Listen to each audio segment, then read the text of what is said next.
面对全副武装到牙齿的强大火力，他们悍不畏死，浑身捆着炸药，手持燃烧瓶就冲了上去。剧烈的爆炸声响起，破碎的肢体横飞，这一幕幕让所有士兵都感觉头皮有些发麻。败血教的教众如同蚂蚁一般，还在从各个角落里涌出，每个人眼中都闪烁着疯狂的光芒，毫无恐惧之心。这次进攻的败血教的士兵只有数百人，因为还需要有人留守总部。然而，从教堂周围的建筑物里，却密密麻麻涌出了几千名教徒向他们冲来。这庞大的人数让所有人都倒抽了一口凉气。萧红炼皱着眉头咒骂道：“该死的邪教！不知道他用了什么愚蠢的教义蛊惑了这些白痴，替他们去送死。”他注视着面前的败血教艺人，目光最终落在了郑义仙身上。擒贼先擒王，我们配合，先解决郑义仙。魏定海点头微笑道：“好主意。”萧红炼灌下一大口高纯度酒精，启动名为炼狱熔炉的能力。随着萧红炼能力的发动，他的面部和手部开始浮现出火红色的斑纹，仿佛流动的岩浆，周围弥漫着炽热的温度。风雪在魏定海周围狂飙，转眼间，他的身影从原地消失不见。而萧红炼如离弦之箭般以惊人的速度直接向郑义仙冲去。郑义仙眉头紧皱，感受到了危险的气息。下一刻，他的双腿被紧紧拽住。魏定海慢慢显露出脸，用诡异的眼神看着郑义仙，冰冷的寒气开始从他的脚向上蔓延。与此同时，萧红炼一拳轰来，火红色的拳头覆盖着炽烈的火焰，对准了郑义仙的头颅。轰隆一声巨响，在战场中央爆炸，飞雪四起，周围的物体和人都被击飞。片刻之后，郑义仙喘着粗气站在吴欢和韩长的身后，他的右手臂焦黑一片，鲜血凝固，体内充满了火焰毒素，如果不及时治疗，将会非常危险。萧红炼和魏定海站在不远处，脸上带着几分不满，他们两人联手竟然未能一击必杀郑义仙，实在可惜。关键时刻，郑义仙的手下摆脱了其他人的纠缠，冲过来救下了他。败血教别的没有，就是人多，两大基地此次带来的异人也无法将他们纠缠住，一次没有成功，对方对他们的能力有了了解和防备，下次恐怕就不那么容易了。而此时，不仅异人战场紧张，普通士兵与教徒的战斗更加惨烈。那些败血教的信徒眼中只有疯狂，毫无畏惧之心，有的人甚至拿着一根锅铲就冲了上去。他们炽热的眼神让人胆寒，他们不仅不怕死，甚至有些人刻意寻死，让人难以想象败血教是如何对他们进行洗脑的。即便是杀戮无数的士兵，面对这样的场景也开始颤抖。他们已经杀了太多败血教徒，但那些人仍然前赴后继，没有一个人害怕死亡，口中高喊着败血教的教义，奔向死亡。士兵们杀到手软，杀到心慌，人一旦惊慌很容易出错，何况面对的是一群疯子，他们不惜以10个人、20个人换他们1个人的命。战斗只持续了30分钟，败血教失去了500多人，而他们用这种换命战法也杀死了30多名基地战士。最可怕的是，败血教信徒越杀越多，还有源源不断从废墟中冒出来。毕竟这是曾经人口众多的天海市区域，很难想象末世来临后，败血教吸纳了多少信徒。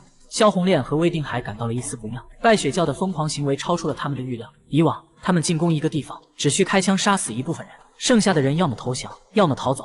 而败血教的成员却全都是疯子。继续打下去，他们两大势力仍然有很大的胜算，但是他们不愿意忍受这种损失。毕竟天海市还有其他地下势力，而在西北区域还有强大的青屠基地。如果再打下去，即使他们能摧毁败血教，巨大的战争损失也是无法承受的。最终，萧红炼做出了决定。他深吸一口气，冷冷地望着郑义仙说道：“我的表兄和他手下10几个人都死了，你们败血教最有嫌疑。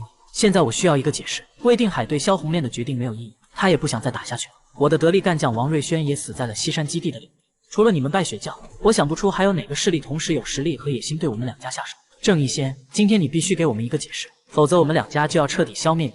随着双方领导人的谈判，战斗暂时停止，双方召回手下人。败血教教众撤退时场面壮观，一眼看去至少有数千人，并且暗地里的人数无法估计。尽管他们大部分都是普通人，无法与他们的精锐士兵相比，但萧红炼和魏定海仍然感到忌惮。他们对败血教的厌恶并非没有原因，如果任由这样的组织发展下去，谁知道未来他们会不会对自己产生威胁。败血教的祭司们怒视着萧红炼和魏定海，他们也不傻，知道这两家一开始打算打到底的，现在才选择谈判。韩长气的牙都要咬碎了，他将手中朝与基地士兵的头扔在地上。你们两家死了人，关我们败血教什么事？有什么证据能证明是我们干的？郑义先按住了韩长，他大概明白为什么阳盛基地和朝雨基地撕毁了和平协议，前来进攻。败血教一直遵守我们之间的约定，没有杀过你们的人。魏定海哈哈大笑，眼中闪烁着寒冷的光芒。但除了你们，我想不到天海市还有哪个势力有实力和野心，同时对我们两家下手。郑义先深吸一口气，原来如此。可是你们有没有想过，在天海市除了我们几家之外，还有一些实力不弱于我们的势力，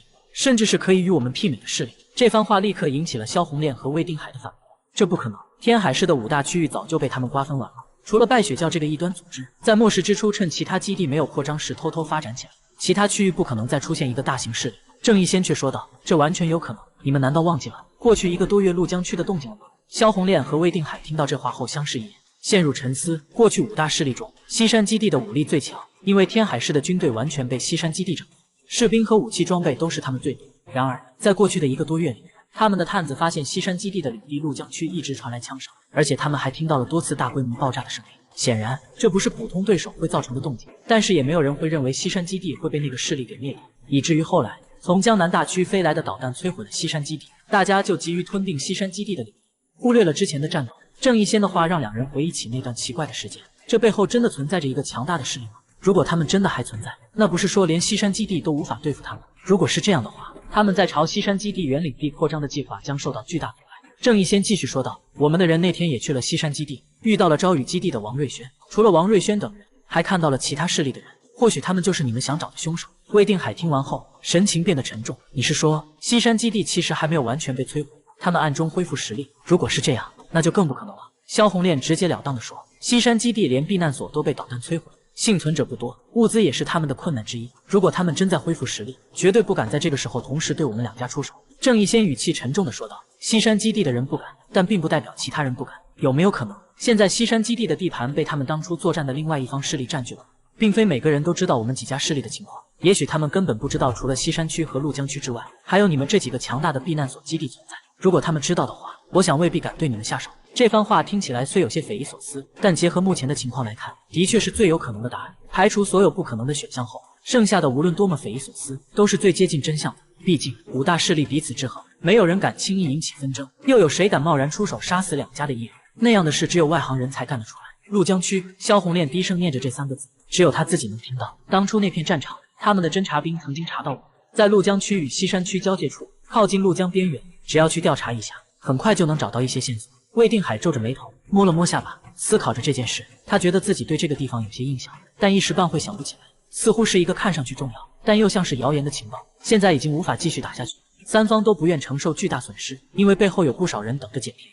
所以萧红炼和魏定海商量后决定暂时撤退，好好调查一下郑义先所提到的那个区域。萧红炼回到基地后，没来得及休息，直奔信息部，因为他们发现了失踪数日的高星的卫星电话信号，那些信号正好在西山区与陆江区交界处，靠近陆江边缘。徐家镇、云雀庄园这2处都有居民。诸葛蜻蜓扶了扶金丝眼镜说道：“云雀庄园是天海市首屈一指的富人区，而徐家镇有数千村民，很有可能与西山基地对抗的势力就在这里。”萧红炼眼中闪烁着思考的光芒，他在权衡这件事的利弊。他的人是被那个神秘势力杀害的，他们为何要杀他的人？信号为何会在一段时间后重新出现？所有的一切都显得可疑，仿佛有人故意在做些什么。看来只能先派人去调查一下。战争过后，拜雪教的总部一片狼藉，到处都是破碎的尸骸，大地被黑色的血液浸染成了一片红色。妇女与儿童都在教堂里面，被拜雪教的士兵好好保护着。战死在外的都是成年的男性教徒。郑义先轻抚着自己的手臂，那块被萧红炼击中的地方已经烧焦了，暴露出可怕的血肉和断裂的白骨。然而，由于寒冷的天气，此刻他并未感受到剧烈的疼痛，只是有些虚弱而已。大祭司、韩长等人忧心忡忡地看着郑义先，他的手臂上那可怕的伤口让他们感到惊恐，差一点就被萧红炼和魏定海给联手秒了。他们能成为2大基地的首领，战斗力可不是说着玩的，不知道杀死多少人才上位。没事，我去请教主大人治疗就好了。郑义先用白色的狐皮大氅遮住伤口，缓慢转身朝教堂走去。你们清理这里。他慢慢闭上眼睛，原本神秘而清澈的目光消失了，取而代之的是一抹疲惫之色。就在这个时候，原本还悍不畏死，手持棍棒都要为保卫拜雪教而战的教徒们感觉眼前有些迷。下一刻，他们才看到了面前的尸山血海，才感受到身体上伤口的剧痛。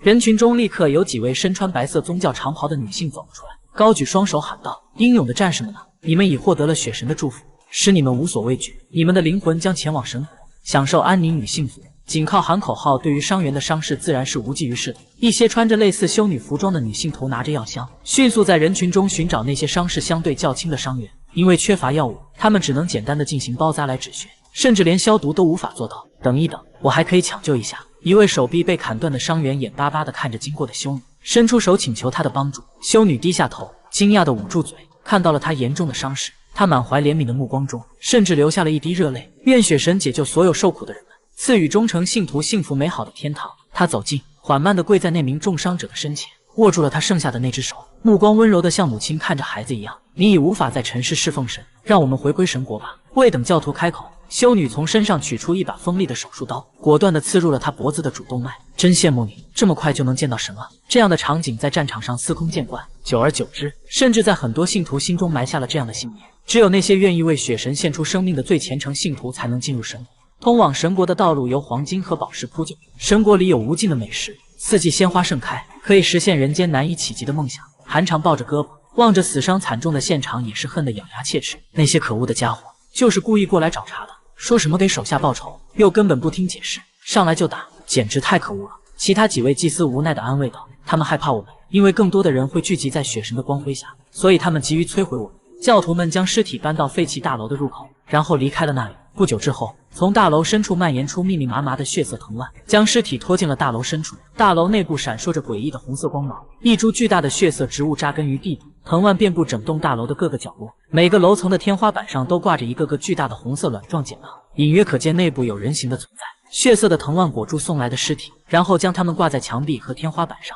随着一股赤红色的雾气从藤蔓孔洞喷出，整座大楼变得如迷失幻境般光影绚烂。紧接着，血色苹果般的果实从藤蔓末端生长出来。韩长站在高处，看到大楼内部微微泛起的红光，双手合十祈祷了一番，然后低声自语道：“愿先行者成为生者幸存的希望，彼之血肉，吾之食粮。”郑义先踏入教堂，毫不犹豫地将整件事情的来龙去脉与袁空叶分享了一遍。听完后，袁空叶满是惊奇地睁大了眼睛。除了我们败血教和4大基地，天海市竟然还有这样一个神秘而强大的力量存在。这个神秘势力是否与西山基地的灭亡有关呢？郑义先说道：“那个神秘势力与一个名叫张毅的男人有关。我们曾经在那个地方收到过一些信息，提到过他的名字。现在看来，所有线索都汇聚成了一个清晰的线索路径。张毅是一位非常强大的艺人，可以说在整个天海市也是顶尖水平。如果不是如此，他又用什么能够持续抗衡西山基地，甚至导致其毁灭？”袁空叶沉思片刻，垂下头来。但是种种证据表明，西山基地的毁灭与一枚来自江南大区的导弹有关。郑义先点了点头，确实如此。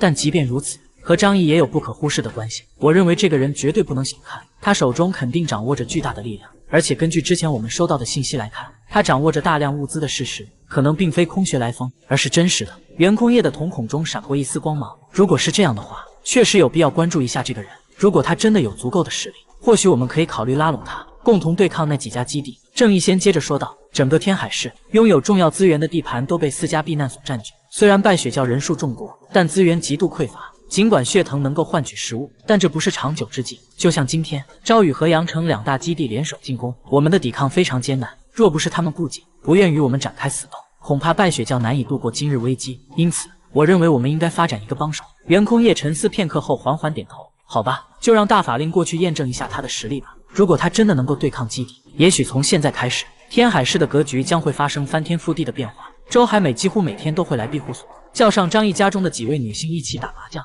事实证明，无论何时何地，打牌都是最简单且能带来快乐的娱乐方式。庇护所依然保持着明亮而欢快的氛围，仿佛是一个末世乐园，让人感到安定与和平。不，这不仅是仿佛的感觉。张毅心里暗自下定决心，我一定要在这样舒适的环境当中一直活到末世终结。杨胜基地和朝雨基地回来后，立即展开了对那个神秘势力的行动。他们首先进行了详尽的调查，几乎可以确定该势力隐藏在云雀庄园和徐家镇一带。然而，杨胜基地抢先一步，因为张毅故意将高原的卫星电话放在梁月学生们居住的地方，所以他们可以通过信号追踪雷达直接定位。杨胜基地派出的人是有岩泉之称的董虎。董虎年过40，末世前是一位职业保镖，精通各种格斗技巧，枪法娴熟。随着异能觉醒，他顺理成章地成为萧红炼手下的重要成员之一。此次行动选择他，因为他成熟稳重，不会轻率行事。董虎带领手下到达鹭江区边缘时，让他们藏起车辆，然后步行前进。他们小心谨慎地穿越冰雪，根据设备上的指引，一路来到徐家镇附近。隔着老远，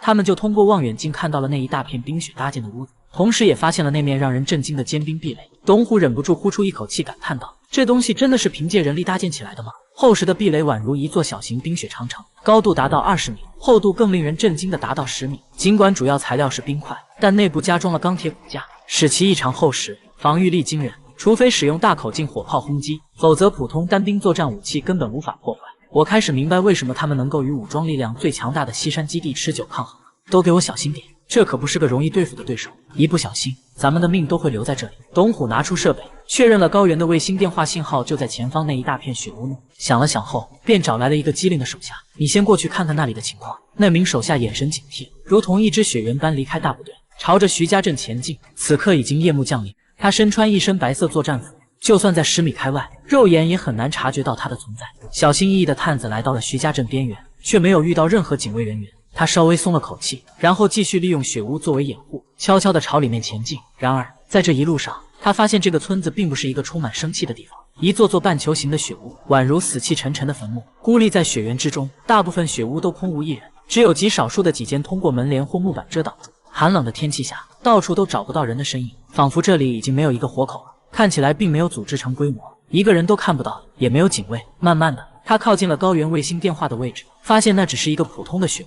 探子远远确认了位置，没有靠近，而是悄悄地退了回去。毕竟住在这个雪屋里的人，可能就是杀光高原和王瑞轩2支队伍的狠人。不久之后，那名探子兴高采烈地向董虎汇报道：“头，前面就是一个荒芜的村子，周围没有警戒，里面也没有人活动。我找到了信号源的位置，没有引起任何骚动。”董虎脸上带着一丝诧异：“什么？怎么会这样？”他再次向探子确认徐家镇的情况，心中的疑惑越来越深。能让2大基地的首领都感到忌惮，让西山基地久攻不下的强敌，不可能只有如此稀少的防备力量。就在这时，他注意到对岸的冰雪壁垒。董虎突然意识到了一些事情，难道真正强大的力量都在那道防线后面？但为什么信号源的位置会在这里？难道是个陷阱？董虎心中充满了疑问。但既然到了，他至少要获取一些有用的情报才能返回。